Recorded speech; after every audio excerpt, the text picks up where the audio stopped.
Puji dan syukur yang terpanjatkan kepada Allah atas bahasanya dan yang tidak terkira selawat dan salam semoga Allah Subhanahu wa taala kepada baginda Rasulullah sallallahu alaihi wasallam pada akhirnya yang kita imani, kita ikuti sunnahnya, kita dapat ajarannya dan kita senantiasa salawat atasnya, dan kita juga memohon agar kita semua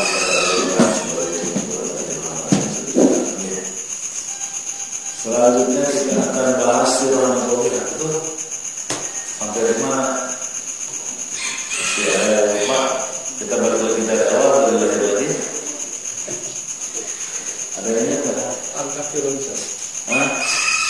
Oh sudah di Al-Kafirun. Nanti masih di Mekah ya? Awal intimidasi. Sekarang sudah tanggal 9 Zulhijjah. Tanggal 9 Rabiul Awal. Mohon maaf saya lagi sakit jadi sisinya saya bicara yang enaknya. Mohon maaf saya. Jadi kayak orang biasa. Dia bisa mohon maaf.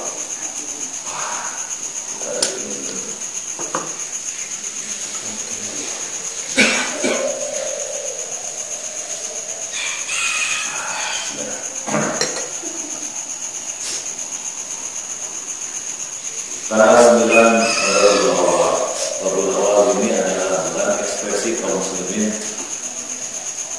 atas kecintaan mereka kepada baginda Rasulullah SAW.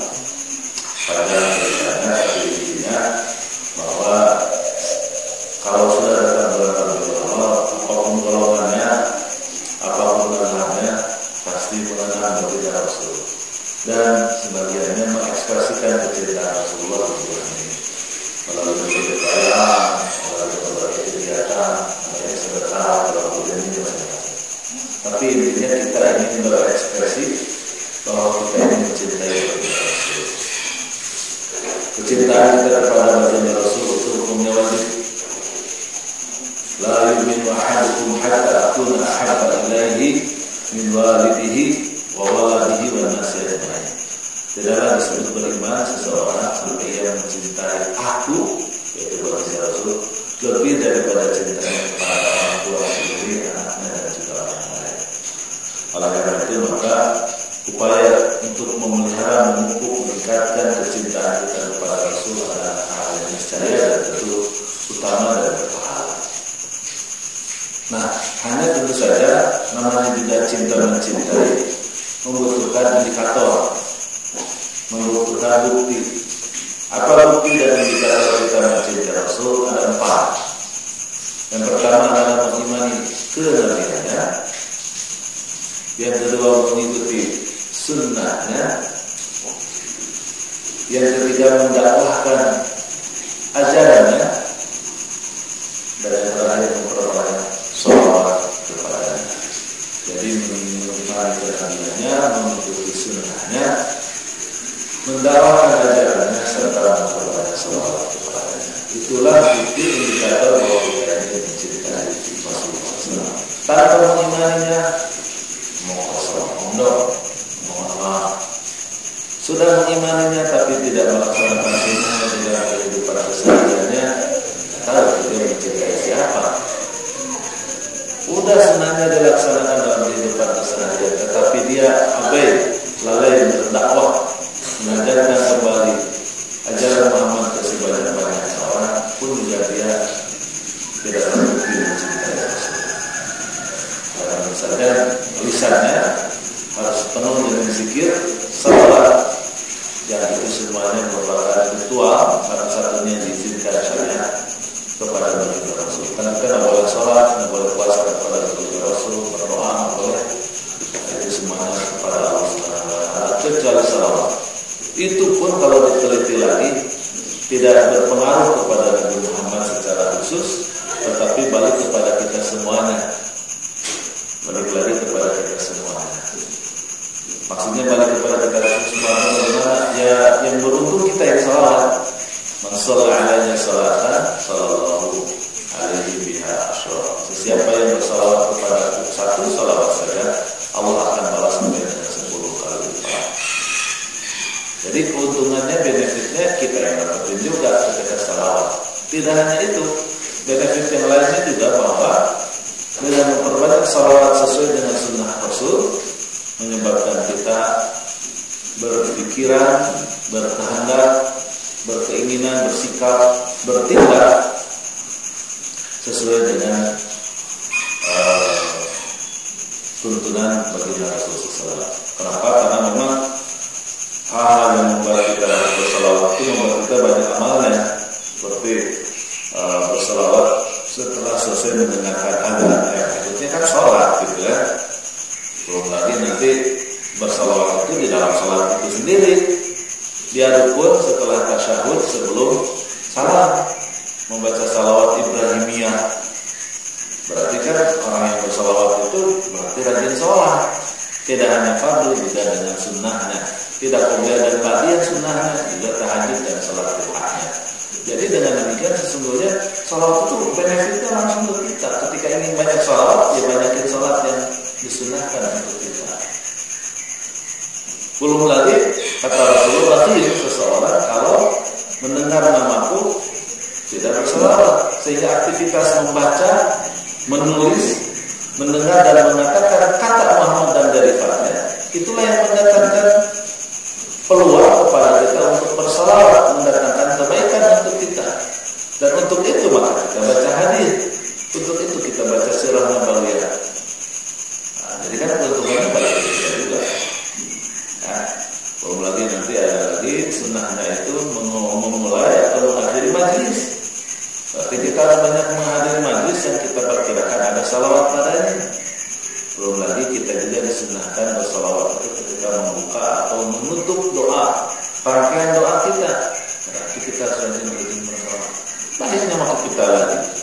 Rasulullah sendiri walaupun dihina, dicaci maki, diingkari, ditolak keimanan kepadanya, tetap tidak mengurangi kemuliaan beliau di sisi Allah Subhanahu wa taala sebagai Khalilullah, sebagai kekasih Allah Subhanahu wa taala.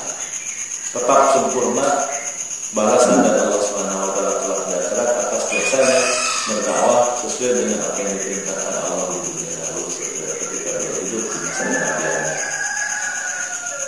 Jadi sekali lagi 4 tadi menjadi hal yang harus selalu kita perhatikan, ya, kita kuatkan dan bersungguh-sungguh melakukannya. Baik mengimani apa bu? Ini bahasa. Baik mengimani kenabiannya atau mengikuti apanya, sunnahnya, mendakwakan apanya, ajarannya dan memperbanyak apa? Salawat. Allahumma sholli wa sallim wa barik alaihi. Selanjutnya berkaitan dengan bulan Rabiul Awal ini pula, kenapa mayoritas kaum muslimin memberikan ekspresi kecintaannya di bulan ini? Karena memang dalam sirah nabawiyah bulan Rabiul Awal ini termasuk bulan kunci. Bulan kunci. Kenapa? Karena kita tahu beliau sallallahu alaihi wasallam lahir 12 Rabiul Awal tahun Gajah. Nah, 40 tahun berikutnya di bulan Rabiul Awal pun beliau pertama kali menerima wahyu dijulai sehingga dia resmi menjadi Rasulullah. 13 tahun berikutnya beliau berhijrah di usia 53 tahun di bulan Rabiul Awal, dan 63 tahun dari hidupnya beliau mengakhiri hidupnya pun tepat 12 Rabiul Awal tahun 11 Hijrah. Jadi lahirnya ya dari Rasul, proses hijrahnya serta wafatnya di bulan itu. Sehingga kita kaum muslimin kalau mendengar bulan Rabiul Awal ya pasti selalu terkenal kepada baginda Rasul. Ya, karena di Indonesia resmi menjadi hari libur nasional pada tanggal 12 Rabiul Awal. Ya, bagi orang-orang seperti Paisa dan PNS lainnya, Paisa bukan PNS ya. Paisa karyawan dan sebagainya, tanggal-tanggal merah itu tanggal-tanggal yang disukai, ya. Bagi PNS dan para karyawan itu bukan hanya kelahiran Nabi Muhammad. Oh iya, aman.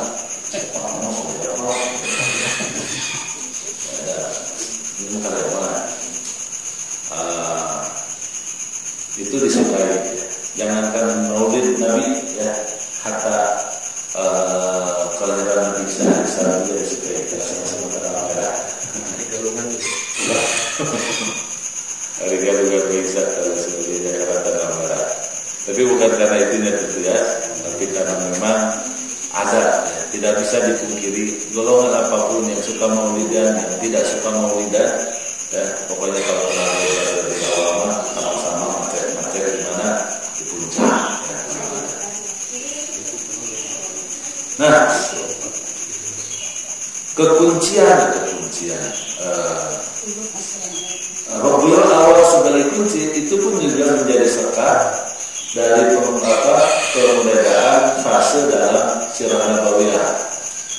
Ada yang disebut dengan qabla al-bi'tsah, dari awal kelahirannya, masa kecilnya, masa remajanya, masa dewasanya, pernikahannya, pergaulannya dengan masyarakat Quraisy berujung kepada kegemaran bagi Rasulullah SAW bertahanut di luar Irak karena muat melihat realita orang Quraisy itu. Makanya pembahasannya itu disebut qabla al-bi'tsah. Qabla al-bi'tsah ini memiliki beberapa konsekuensi, apakah itu adalah sunnah atau tidak sunnah, gitu ya. Apakah menikah 25 tahun itu sunnah atau tidak, gitu. Apakah sunnah menikah janda tidak dengan gadis yang lebih muda, misalnya. Nah, itu diperbincangkan. Kenapa? Karena semua peristiwa itu terjadi qabla al-bi'tsah, sebelum diutusnya baginda Rasul sebagai nabi. Nah, tentu pembahasan berikutnya adalah ba'dal bi'tsah, setelah beliau diangkat menjadi Rasul, yang startnya juga bulan Rabiul Awal usia 40 tahun tadi. Itu pun juga terbagi menjadi dua fase. Ada Madinah selama 13 tahun dan 10 tahun sisanya ada periode Mekah yang 13 tahun dan sisanya di Madinah ada yang 10 tahun. Nanti 13 tahun di Mekah pun nanti ada fasenya, ya, dibagi. Ada dakwah sembunyi-sembunyi selama 3 tahun terang-terangan sisanya, dan 7 tahun terang-terangan itu kemudian mentok di tahun ke-10. Dari tahun ke-10 terjadi persiapan juga sampai akhirnya berangkat. Nah, gitu. Setelah datang di Madinah pun ada dua fase, ada qabla Khandaq, ada ba'da Khandaq. Jadi peperangan, kunci-kuncinya di peperangan ya, ada Uhud, dan ada Badar, Ghazwatul Kubra, kemudian ada Uhud, kemudian ada Khandaq. Tentu di situ ada berbagai peristiwa. Setelah Khandaq nanti kemudian ada peristiwa lain, yaitu Sulhul Hudaybiyah, kemudian Amrul Wufud, ya, masa kemudian banyak utusan-utusan datang ke baginda Rasulullah SAW. Ada perang Khaybar, kemudian ada puncaknya itu adalah Fathu Makkah pada tahun ke-8. Selanjutnya ada perang Hunain, perang Tabuk dan seterusnya, dan dipungkas dengan peristiwa Haji Wada. Pulang dari Haji Wada beberapa bulan, cuma 3 bulan dari situ Rasulullah SAW. Jadi memang sekali lagi menyebut Rabiul Awal sangat identik dengan sirah nabawiyah yang mengakibatkan siapapun kaum muslimin di seluruh dunia mengekspresikan kecintaan kepada baginda Rasul. Nah, pembahasan kita adalah di fase Makkah, dan itu pun juga sudah lewat masanya setelah dakwah sembunyi-sembunyi.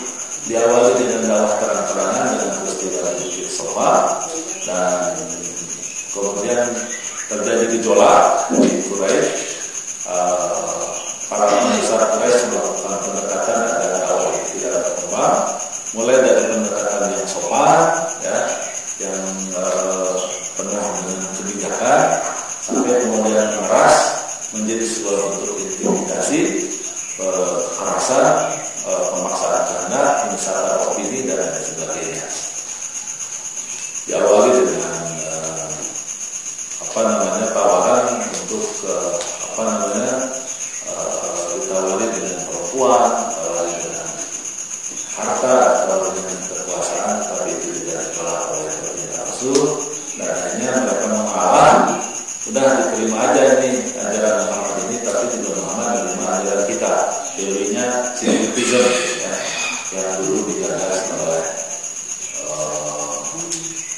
dari sana oleh orang bio di Indonesia. Ya.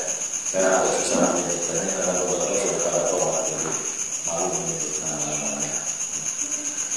Digagas dan sinkretisme ini juga di Indonesia pernah populer karena kaitannya dengan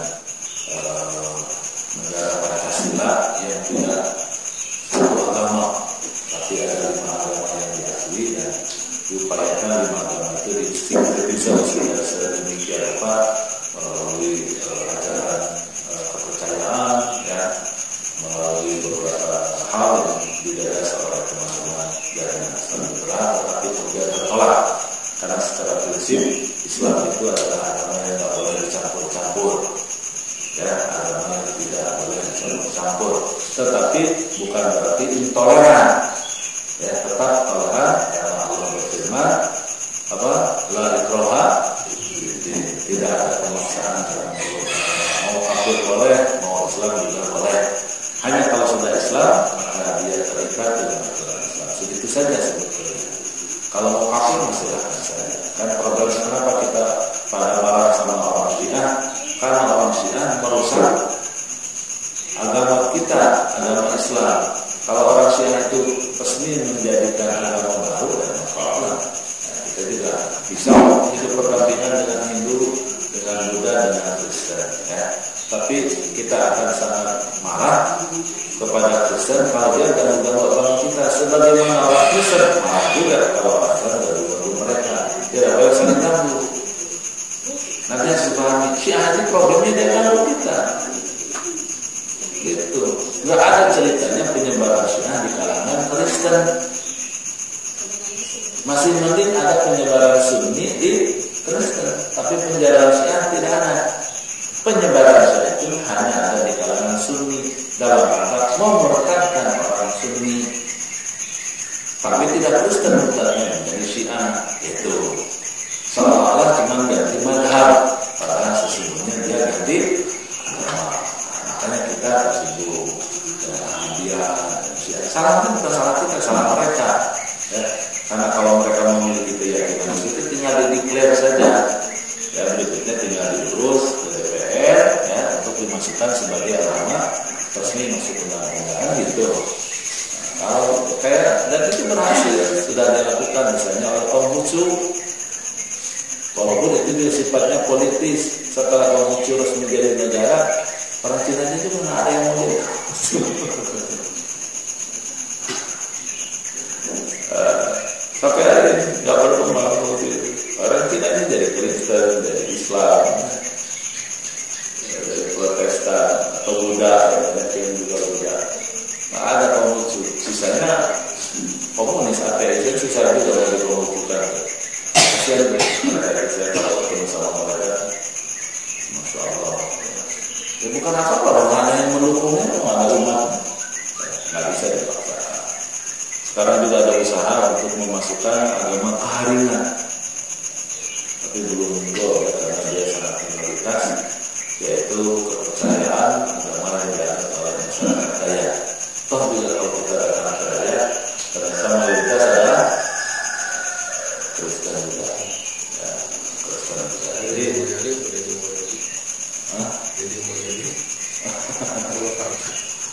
dari mulia ini mau arubur.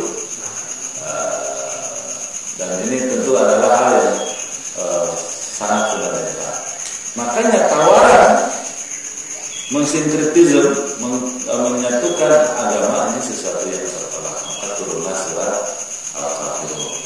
Dan disinilah mantapnya Abu Thalib untuk membela Muhammad. Sebelumnya masih 50-50. Secara prinsip Abu Thalib itu menolak ajaran Muhammad. Dia ingin jadi orang Quraisy yang musyrik, gitu. Tidak mau. Tapi ragu-ragu ini Muhammad tuh begini, kan bingung. Setelah peristiwa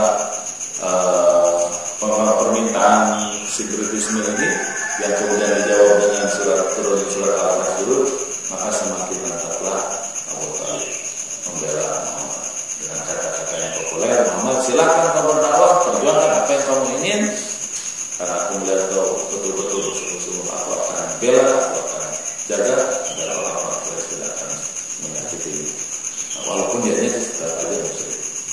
Tapi bahwa untuk hubungan tangan yang lalu kita rumah ini.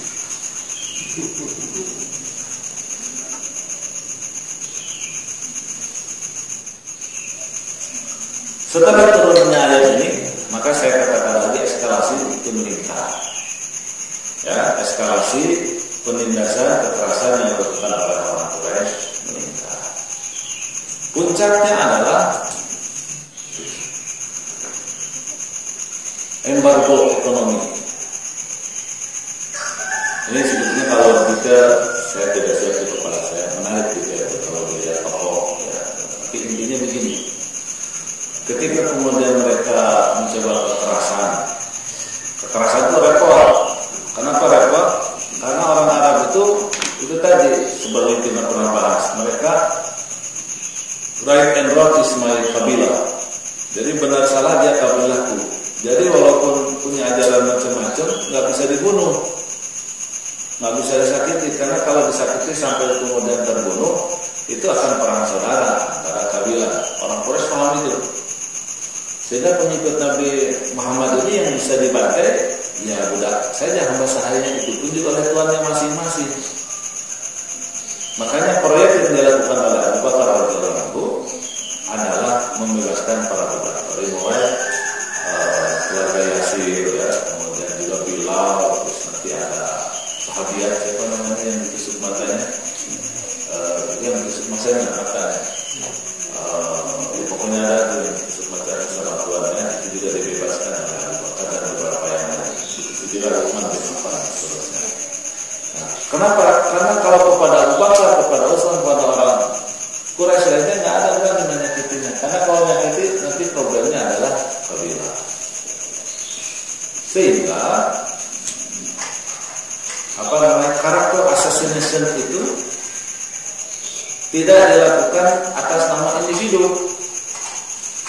Karena kalau atas nama individu ini bermasalah.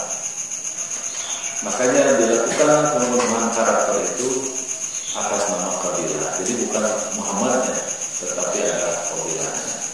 Sehingga harapannya bila kemudian kabilahnya yang tanda petik diserang, maka mereka lah yang nanti memaksa kepada Muhammad untuk untuk meninggalkan ajaran dakwahnya. Dengan berbagai upaya, dengan berbagai cara, kenalah Bani Hashim, kira-kira begitu. Jadi yang kena itu Bani Hashim. Para ya, Bani Hashim itu tidak semuanya Muslim. Memang mayoritas di antara mereka orang Islam, tetapi tidak mayoritas. Tidak semuanya. Sebagian masih Quraisy. Maksudnya gini, dari kalangan kaum muslimin Bani Hashim itu dominan. Kita tahu kan, Utsman bin Umayyah kan gitu, Umar bin Ali, beda-beda. Tapi ditarget adalah Bani Hashim. Dan kemudian yang melakukan tekanan itu semuanya, semua kabilah. Karena semua kabilah berkepentingan dengan berhentinya dakwah Islam ini.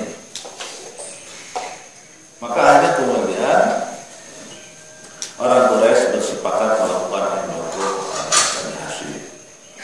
Jadi yang diembargo adalah Bani Hashim. Embargo ekonomi ini adalah dilarangnya muamalah dengan Muhammad dan seluruh sahabatnya, dengan seluruh komunitasnya dan seluruh Bani Hashim. Kira-kira begitu. Secara sederhana gitu. Nanti detailnya nanti ada tokoh, ada nama, ada diktum perjanjiannya dan bagaimana kemudian nanti penghapusannya dan seterusnya.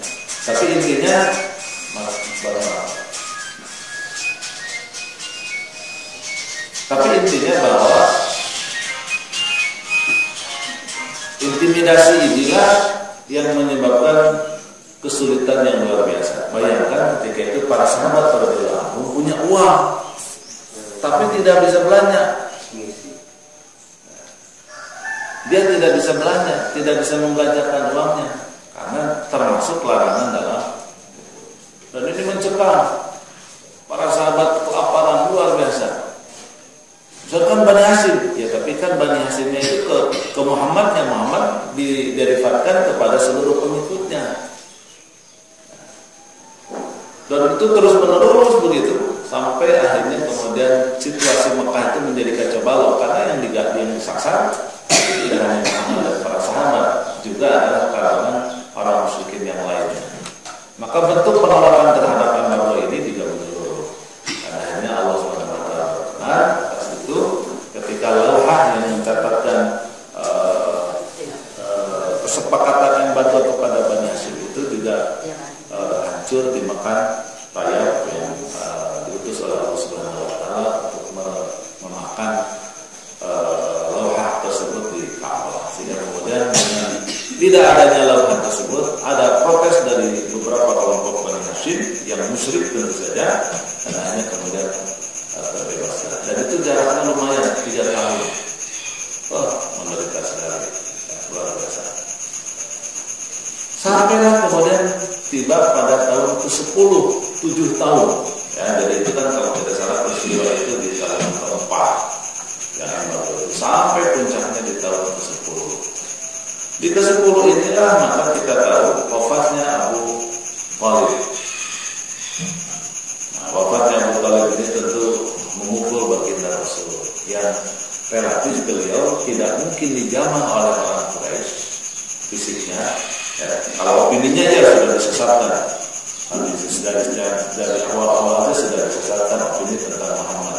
Tetapi fisiknya tidak ada yang berani menyakiti, karena di belakangnya ada wafat. Berarti dengan demikian Muhammad sudah berhadapan dengan kemungkinan pelukaan, melukainya, tindak kekerasan secara fisik langsung kepada beliau, dari mulai dilukai sampai kemudian dibunuh. Kemudian dalam waktu yang bersamaan di tahun yang sama, di tahun ke-10 dari kenabian, wafat pula Khadijah radhiyallahu anha. Tentu ini sangat memukul telak, karena kita tahu sejak dari awal Khadijah radhiyallahu anha ini membackup dakwah baginda Rasul, dan backupnya pol dari mulai mobil dan sampai dengan materi. Kita tahu bagaimana Rasulullah SAW merasa nyaman, tenang setelah peristiwa datangnya wahyu. Sudah kita terangkan, ya.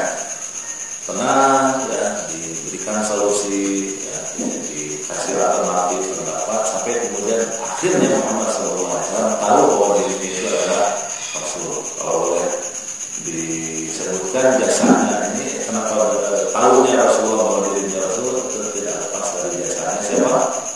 Khadijah radhiyallahu anha. Dan juga kita tahu yang namanya rumah tangga lah, di mana-mana pengennya punya anak. Alhamdulillah 6 kali Khadijah melahirkan, 2 di antaranya wafat di saat bayi. Kemudian 4 kemudian hidup sampai dengan Rasulullah, sampai dengan dewasa, ya, sampai kemudian dinikahkan. Ada Umm Kulthum, ada Ruqayyah, ada Zainab, dan ada yang bungsu siapa? Fatimah Az-Zahra.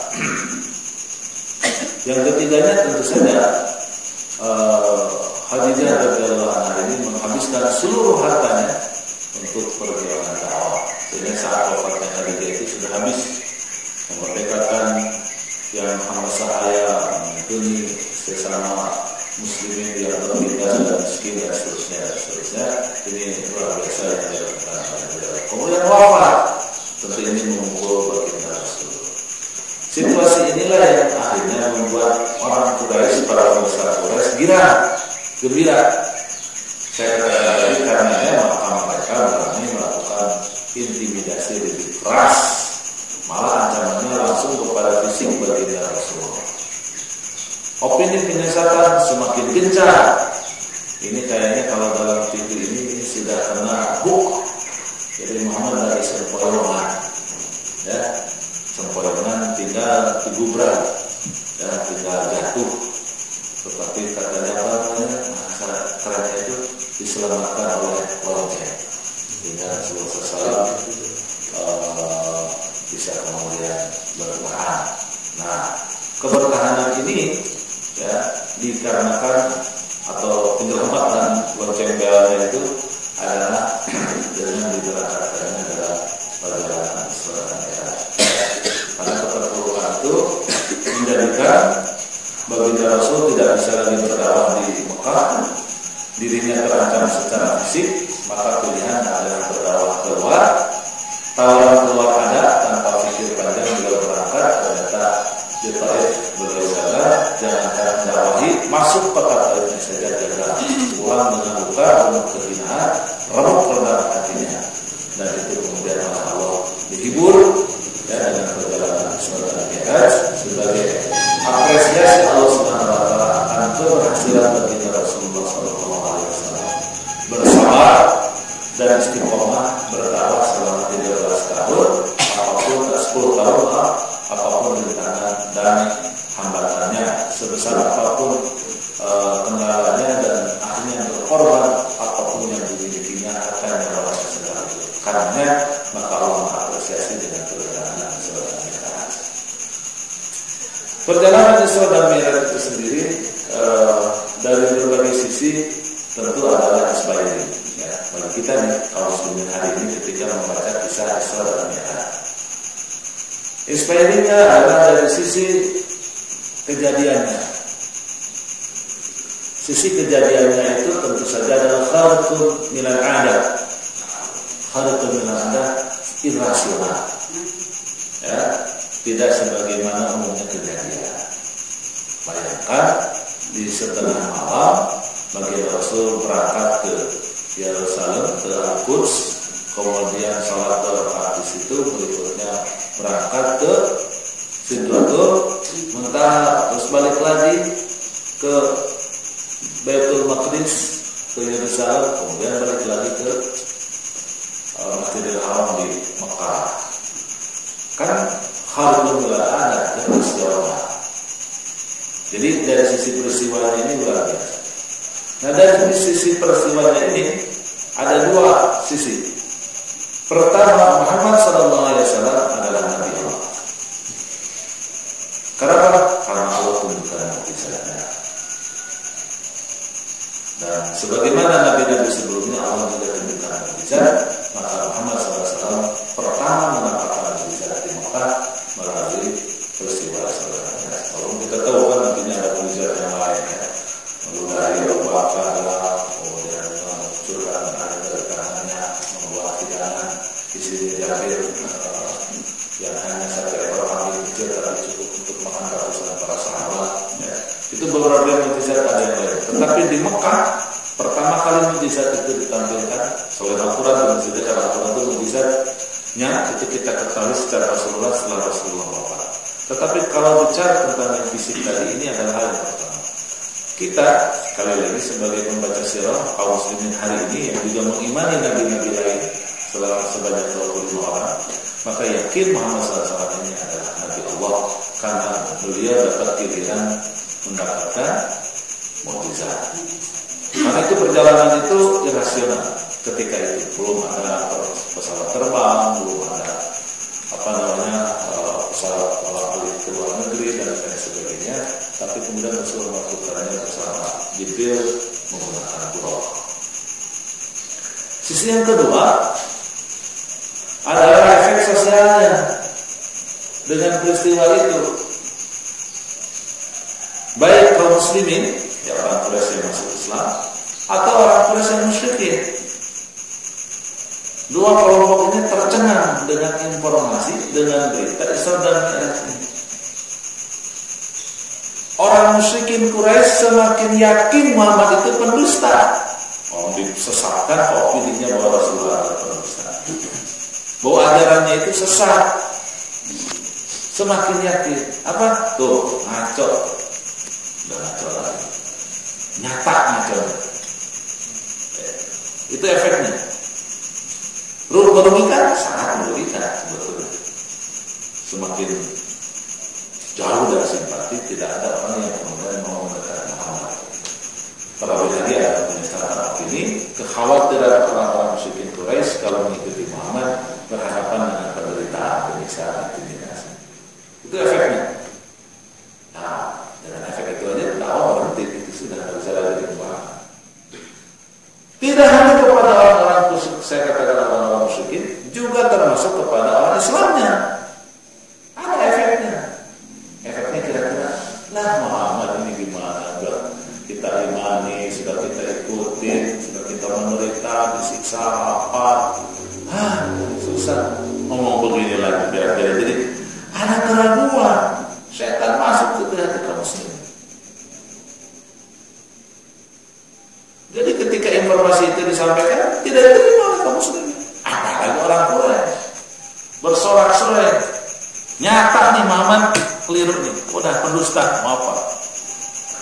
Karena ceritanya irrasional, kharqul min al-'adat. Ini ujian yang luar biasa. Ya, padahal kita sudah klaim bahwa Isra Mi'raj itu adalah hiburan bagi manusia. Dan semuanya alhamdulillah menjadi semangat kembali, balik gitu ya, balik menjadi menambahkan semangat kepada Nabi Muhammad SAW setelah mendengar sikap Abu Bakar. Ya, wahai Muhammad, aku dengar kamu bicara bla bla bla tentang Isra dan Mi'raj. Ketahuilah Muhammad,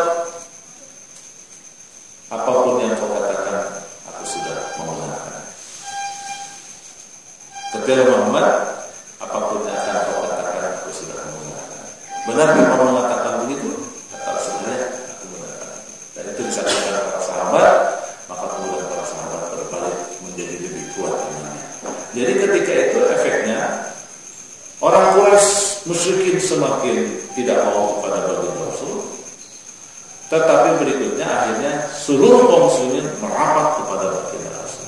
Jadi Rasulullah menjadi tenang kembali. Dan karena tadi adalah apresiasi, dirinya yakin benar ini nggak bohongannya Allah utus saya, utus aku menjadi Rasul. Buktinya saya berangkat ke Sidratul Muntaha, maka semangatnya semula dibawa-bawa, ya. Begitu kata orang Minangnya, semangatnya bawa-bawa lagi, dan kemudian dia akhirnya berpikir lebih jernih lagi, lebih jelas lagi, lebih hati-hati lagi agar bisa menyelesaikan problem. Apa problemnya? Adalah bagaimana mendakwahi orang luar Quraisy tanpa harus berangkat keluar dari Mekah. Itu jadi strateginya tinggal satu. Kita dakwahi orang selain orang Quraisy tanpa harus keluar dari Mekah. Gimana caranya? Peristiwa Isra Mi'raj adalah terjadi pada tanggal 27 Rajab tahun ke-10 dari Hijriah. Setelah itulah maka kemudian berbagai peluang diskusi dengan para sahabat dirancang. Akhirnya cering, ada gambar Muhammad, ada gambar Muhammad cering, party katanya, ada ide, yaitu memanfaatkan musim haji yang sebentar lagi menjelang. Karena itu kan bulan ke-7 ya, jadi Ramadan. Sya'ban, Ramadan sudah masuk Syawal sudah orang haji mulai berdatangan puncaknya di bulan Dzulhijjah. Tapi tentu saja orang Quraisy intelnya juga kuat, nggak bisa sembarangan Rasulullah ketemu sama para jemaah haji yang datang dari seluruh penjuru. Ya, di hotel-hotel sekitar Ka'bah udah nggak bisa lagi tuh. Intel di setiap office boynya segala macam, hotel mewah, nggak bisa. Karena Quraisy karena tahu juga orang Quraisy ini Muhammad pasti menyebarkan pengaruhnya kepada orang-orang luar Mekah. Baru peluang itu kemudian dapat di saat mukhayyar di Mina, waktu mereka mau di Mina. Karena orang Quraisy sibuk berdagang, bisnis ya, jualan susu onta, jualan hati onta, gitu ya, korma segala macam. Belum lagi ya macam-macam lah, mainan, baju-baju dan sebagainya. Sibuk orang Quraisy itu datang, agak sedikit dilalaikan pengawasannya di Mina, sehingga Rasulullah berhasil masuk kepada orang-orang Arab non Quraisy di Mina dan menawarkan Islam, dan semuanya tidak ada yang menerima, kecuali ada yang menerima tidak, menolak tidak. Itu adalah kelompok Yathrib, itu ya, jamaah dari Yathrib. Perlu dipahami apa yang dilakukan rencana kira ada 4 poin. Pertama adalah menentukan destinasi hijrah. Kita mau hijrah kemana? Yang kedua, menjamin tempat destinasi yang dituju aman untuk hijrah. Ya, menjamin destinasi hijrah itu aman untuk dihijrahi. Yang ketiga,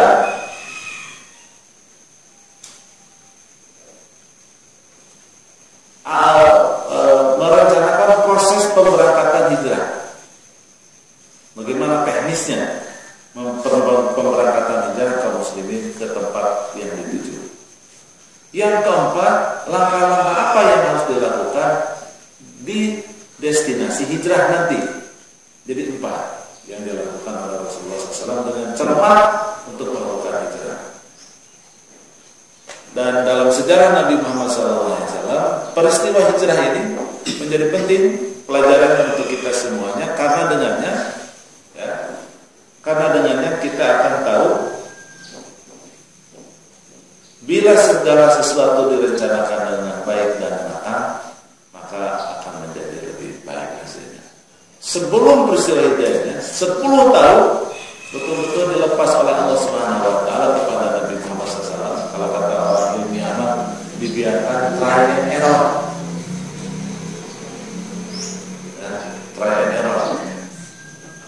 Kayak kalau perkembangan manusia itu, kalau dari anak sampai dengan remaja, kira-kira dari bayi sampai dengan remaja, itu kan anak itu relatif diambil, tidak dilepas begitu, itu bisa saja kemudian tanpa arahannya hanya arahan-arahan ayat-ayat motivasi saja. Oh, dari Allah Subhanahu wa taala. Tapi apa yang kita buat nggak ada disampaikan sama Allah Subhanahu wa taala. Pokoknya mah jedung sini, nabrak sini gitu. Terus begitu yang dilakukan oleh Rasulullah dan para sahabat di 10 tahun pertama. Kenapa mereka mampu bertahan dalam keislaman? Sekali lagi karena faktor keimanan yang sangat kuat. Karena memang itulah yang kemudian dimotivasikan oleh Allah melalui surat-surat khas Makkiyah yang pendek, tegas, menyentuh perasaan, membangkitkan, mengobatkan militansi yang sangat luar biasa.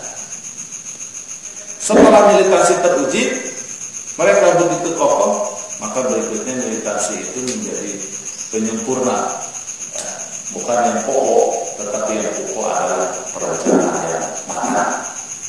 Maka dari situlah kita lihat bagaimana Rasulullah SAW melakukan perencanaan yang matang sampai beliau wafat terhadap segala sesuatu yang dihadapinya.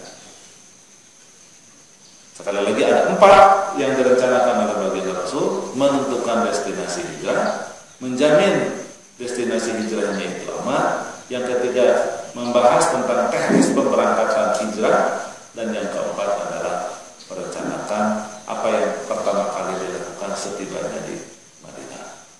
Setelah itu maka baginda Rasul tidak ada satupun langkah dan perjuangannya kecuali by design. Ingat ya, saya ngomong begini bukan menolak pertolongan Allah, karena juga jangan secara mudah segala sesuatunya gimana Allah mau bisa. 10 tahun ya begitu. Tetapi berikutnya tidak satupun apa yang diputuskan oleh baginda Rasul Sallallahu Alaihi Wasallam kecuali semuanya pada desain. Ini pelajaran yang penting bagi kita kaum muslimin di masa sekarang ketika berusaha melakukan pemenangan Islam, ya, ketika mau menjayakan Islam. Jadi tidak bisa sembarangan. Mohon maaf, lagi nyawatan karena saya. Oke, balik lagi ke cerita tadi. Di bulan 12 tahun ke-10 dari kenabian ada peristiwa haji dan Rasulullah berhasil masuk ke seluruh kabilah itu di Mina di saat tanggal 11, 12, 13. Semua menolak. Muhammad jangan cari penyakit dah. Kalau aja kalau menolak kabilah kami jauh dengan tidak ada hubungan kerabatan segala macam. Kecuali yang pun juga sesungguhnya tidak menerima, hanya juga tidak menolak, tetapi menyatakan pikir-pikir. Kalau orang asuransi ini mah nggak ada kalau orang asuransi ini berarti sudah prospek. guyur dengan brosur dan berkali-kali ditelepon. Kalau orang asuransi ini udah terus. Pertanyaannya, kenapa Yasrib seperti itu? Dan Rasulullah juga berhasil meyakinkan orang Yasrib tidak sebagaimana kepada kabar lain. Ini ada beberapa hal. Memang sudah rencana Allah SWT. Pertama, Muhammad akrab dengan mereka dan bisa mengakrabkan diri dengan mereka. Bahasa anak gaulnya SKSD, ya, SKSD, bukan palapa, ya. Itu bisa SKSD palapa, bukan. So kenal, sedekah. Dan itu wajar, karena Rasulullah dulu ketika usia 6 tahun pernah berangkat ke Yathrib bersama ibunya yang kemudian pulang dari sana, ibunya wafat di tengah jalan di wilayah Abwa. Rasulullah datang ke Mekah dalam kondisi yatim piatu. Ya 6 tahun masih merekam lah segala sesuatu. Sehingga apa yang diketahui Rasulullah waktu 6 tahun dahulu itu dikemukakan. Nenek aki fulan gimana, nenek fulanan gimana keadaannya. Ya pasti sudah pada nenek-nenek semua ya. Dirinya saja udah 50-an tahun ketika itu. Apalagi yang lainnya tentu sudah ada yang wafat dan sebagainya. Rasulullah menyebutkan tempat bagaimana nih pohon asam itu di situ dan itu tebangin apa pohon gitu. Karena ini pohon asam. Jadi orang Quraisy, orang Yasrib itu heran. Ini orang dulu kita lihat nggak pernah kita lihat, tapi dia kok tahu semua gitu. Heran itu mereka.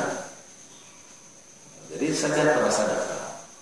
Yang kedua, ketika menyampaikan tujuannya berdakwah mendakwakan Islam, Rasulullah menyentuhnya dengan kisah Taurat. Jadi ayat-ayat Al-Qur'anul Karim yang ada di dalam Taurat. Dan tentu saja hal yang berkaitan dengan Taurat. Akrab banget mereka. Kenapa? Karena orang Yasrib beratus tahun hidup bersama berdampingan bersama orang Yahudi. Ya kita kan di Indonesia tahu lah, bisa menerangkan tentang Bali, ya. Karena kita orang Indonesia, misalnya kita orang negeri ketemu sama kita, what's opening about Bali biasanya. Karena bisa bahasa Inggris, ya bahasa Bali, ya. Nggak tahu sih bahasa Inggrisnya gimana menerangkan Bali. Kira-kira kalau terjemahkan ke Indonesia, ya Bali itu Hindu, kita bisa nerangin, karena kita tahu. Menurut kamu bagaimana Hindu itu? Kita bisa terangin, karena kita tahu. Malah juga kita paham tentang Kristen, tentang apa segala, karena kita hidup bareng-bareng. Walaupun kita tidak Kristen, memang tugas kita Islam. Begitu juga orang Arab, Yasrib, mereka tahu tentang Taurat, tentang Yahudi, karena memang mereka bergaul.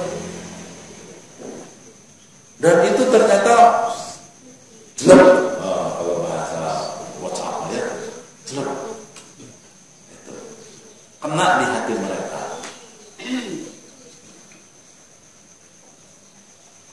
Kena di hati mereka. Akhirnya kemudian mereka menyatakan pikir-pikir, pulang ke Yathrib. Setelah pulang, beberapa orang itu diskusi secara rahasia, membahas apa yang ditawarkan oleh Muhammad. Kira-kira begini, Muhammad ini ngaku Nabi akhir zaman, sebagaimana disebutkan Taurat. Kita juga tahu bahwa memang Taurat itu menerangkan adanya akhir zaman. Hanya ada informasi yang salah yang didapat oleh orang Yasrib. Sepengetahuan orang Yasrib, Nabi akhir zaman itu adalah orang Yahudi. Ini Muhammad orang Arab. Jadi ragu-ragu, karena kata si orang itu Nabi akhir zamannya adalah Yahudi, tapi ini adalah orang Arab. Tapi jangan-jangan benar juga ini Muhammad sebagai Nabi akhir zaman. Terus kalau benar bagaimana? Iya kan mereka bilang kalau Nabi akhir zaman datang, mereka akan bantai kita semua. Jadi kalau bila kita biarkan itu orang Yahudi dapetin itu Muhammad, celaka kita. Entitas kita sebagai Allah dan Rasul musnah karena akan dibantai oleh Nabi akhir zaman. So, kalau begitu kita lakuin aja. kita imani itu Muhammad sebagai Nabi sehingga kita aman. Kan Nabi sakti. Nah dia kalau orang sama Yahudi kalah. Kita kan tidak bisa lawan Yahudi. Kata orang Arab asli. Iya juga ya, betul. Jadi di kepala orang Yahudi itu nggak ada tauhid, nggak ada iman kepada Allah yang akhir, nggak ada. Di kepala orang Yahudi mengikuti Muhammad semata alasan politis untuk mengamankan dari kejahatan orang. Nggak ada akidah apa segala macam.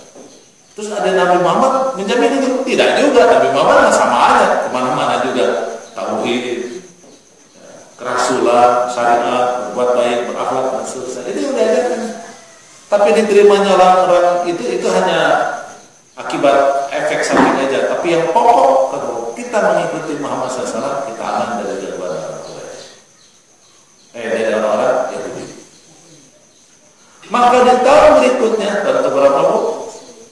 11. Di bulan 12 di bulan haji, mereka bertemu lagi kepada Muhammad atau Muhammad menemui lagi. Kenapa Muhammad tidak menemui kabilah yang lain?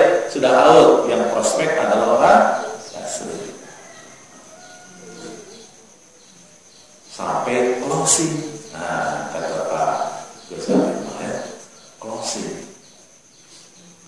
Terjadilah baiat Aqabah pertama. Mereka menyatakan keimanannya, mereka tidak musyrik, mereka tidak membunuh, tidak berzina, tidak minum khamar, mereka tidak berdusta atas nama Muhammad, dan mereka selalu berakhlak baik. Dan apa itu di surat Al-Mumtahinah dari poin di ayat terakhir sampai. Sudah closing, langsung berangkat aja? Enggak. Kasus Taif begitu traumatik kepada baginda Rasul. Oleh karena itu setelah ditentukan destinasinya adalah Yathrib, maka berikutnya harus dijamin Yathrib itu aman sebagai tujuan hijrah, sebagai destinasi hijrah. Disinilah maka kemudian Rasulullah SAW mengutus Mus'ab bin Umair menemui 12 orang yang telah berbaiat kepada baginda Rasul. Untuk apa? Untuk covernya sih mengajarin yang 12 orang itu sekaligus juga menyebarkan Islam. Aman kan? Karena dilindungi oleh 12 orang tadi ke seluruh kabilah. Tetapi ada undercovernya. Apa undercovernya? Melakukan data collecting, mengumpulkan data, kemudian melakukan kajian dan analisa terhadap data yang terhimpun, dan selanjutnya oleh Rasulullah diminta besar melakukan penggalangan. Sehingga digalang sedemikian rupa itu Madinah selama 1 tahun. Maka di tahun berikutnya tahun berapa? Tahun 12 di bulan haji tahun berapa? Bulan berapa? Bulan 12 juga. Maka kemudian Mus'ab datang lagi ke Mekah bersama rombongan haji dari Yathrib dan menghadirkan 72 orang tokoh penting. Ya, tentu sangat rahasia. Ya, sangat rahasia karena ketika itu Amirul Hajnya itu adalah Abdullah bin Ubay bin Salul. Abdullah bin Ubay bin Salul yang kemudian kalah menjadi tokoh munafik. Dia capres dengan elektabilitas terbaik, ya, popularitas juga bagus, dana besar karena disupport oleh 3 kabilah Yahudi ketika itu untuk menjadi presiden. Jadi dia sudah siap menjadi presiden. Akhirnya kemudian sampailah 72 ini melakukan baiat. Ya. Setelah dapat laporan dari Mus'ab bin Umair, clear bahwa namanya Yathrib adalah aman. Ya, sudah ada clearance aman untuk dilakukan hijrah ke sana. Makanya baiatnya beda dengan baiat yang pertama, ada plusnya. Apa plusnya? Kontrak jaminan keselamatan Muhammad dan para sahabat selama ada di Madinah. Ya, bukan hanya jaminan keselamatan, tetapi juga diperbolehkannya bermuamalah atau bisnis, berekonomi dan lain sebagainya. Itu yang kemudian diberikan dalam baiat tersebut. Baiat Aqabah kedua. Nah, bulan berikutnya, bulan apa Bu? Kalau sudah 12, bulan berapa berikutnya? 13.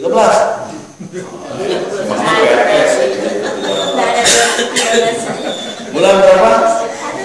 Bulan pertama itu apa? Muharram. Tahunnya tahun berapa? 13. Dan tadi tahun 12, bulan 12. Bulan berikutnya bulan Muharram tahun 13 dari kenabian Muhammad SAW. Diberlakukanlah hijrah. Jadi surat keputusan sudah diteken oleh Allah dan delivery kepada Jibril dan diberikan kepada Muhammad SAW dan disebarkan kepada seluruh kaum muslimin. Intinya siapapun yang beriman kepada Allah dan Rasulnya, baik orang Mekah ataupun luar Mekah, wajib datang ke Madinah.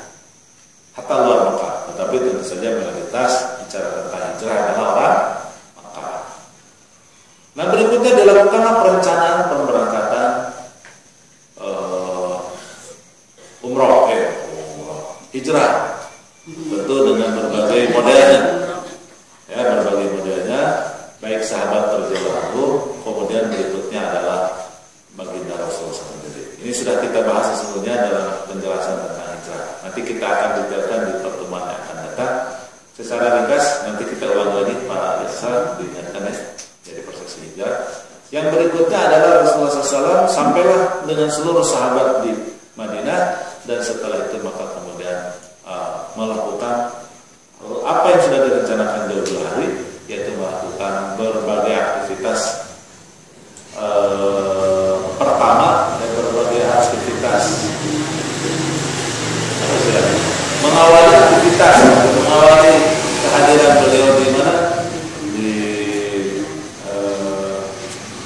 di Madinah melalui 3 aktivitas besar ya, atau 4 aktivitas besar. Pertama pidato politik, yang kedua mendirikan masjid, yang ketiga mempersaudarakan Muhajirin Ansor, dan yang keempat membuat perjanjian Madinah. Lengkapnya insya Allah akan kita bahas di pertemuan yang akan datang. Karena sekarang sudah menunjukkan pukul 6:01. Mudah-mudahan apa yang saya sampaikan berkenan adanya. Aku lupa lihat Assalamualaikum warahmatullahi wabarakatuh. Silakan Bapak Ibu, masih ada waktu kalau ingin bertanya.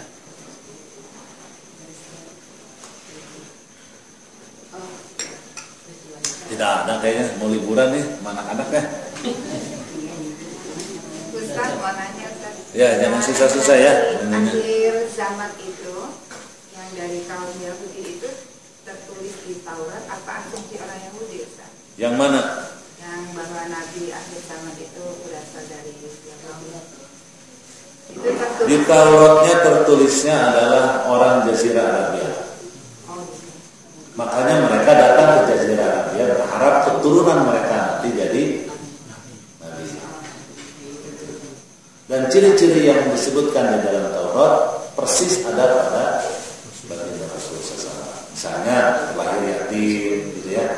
Terus ada tanda kenabian, terus ini kondisinya begini begitu, ajarannya yang disampaikan itu jelas semuanya yang diajarkan oleh Muhammad itu disebutkan di dalam Taurat secara tentang tauhid, tentang amal soleh, tentang sholat.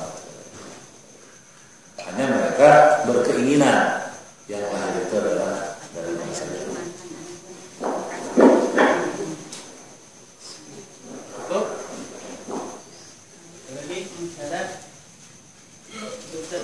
Cukup, alhamdulillah. Terima kasih. Mudah-mudahan insya Allah di bulan yang akan datang kita ketemu lagi, kita lanjutkan pembahasan lebih rinci dan detail berkaitan dengan 2 hal yang dibicarakan bagi Rasul, yaitu pemberangkatan hijrah dan apa yang dilakukan oleh Rasulullah pertama kali ketika datang di Madinah. Mohon maaf atas segala kekurangan.